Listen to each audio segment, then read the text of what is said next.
Leader ka pero kung wala kang boses, magiging mahina kang taong kontrolado ng lahat.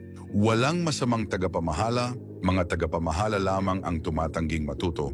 Ang problema ay hindi kapangyarihan, ngunit hindi mo alam kung paano maging isang tunay na tagapamahala. Ang isang tunay na pinuno ay hindi lamang kailangang maging mahusay sa kanyang trabaho, ngunit kailangan ding malaman kung paano epektibong makipag-usap upang bumuo ng tiwala, magudyok at magkaisa ang koponan. Ang isang pinuno na hindi marunong makinig sa kanyang mga empleyado at hindi marunong mamahala ay mahihirapang bumuo ng isang malakas na pangkat. Sa katunayan, ang pagsusumikap ng walang diskarte ay kung minsan ang pinakamabilis na paraan upang sirain ang isang organisasyon. Palagi kong iniisip kung bakit ang ilang mga tagapamahala ay napakatagumpay at iginagalang ng kanilang mga empleyado.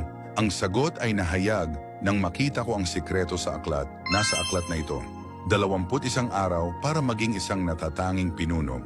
Nakatuon ang aklat sa pagbuo ng mga kasanayan sa pamumuno at pamamahala ng pangkat sa loob ng 21 araw. Ipapakita sa iyo ng libro na ang isang mahusay na pinuno ay hindi lamang umaasa sa kapangyarihan o titulo, ngunit dapat magkaroon ng EQ, disiplina sa sarili, kakayahang maunawaan ang sikolohiya ng tao at maging isang huwaran para sa mga empleyado. Pagkatapos basahin ang aklat na ito, malalaman mo kung paano makipag-usap sa iyong mga nasasakupan, kung paano magtalaga ng trabaho, kung paano purihin o pumuna sa tamang oras, kung paano mag-organisa ng mga pagpupulong, kung paano magtalaga ng autoridad. Ang lahat ay may malinaw na mga tool at hakbang. Kung gusto mong maging isang tunay na tagapamahala, ang aklat na ito ay ang perpektong pagpipilian. Huwag palampasin ang mga promo.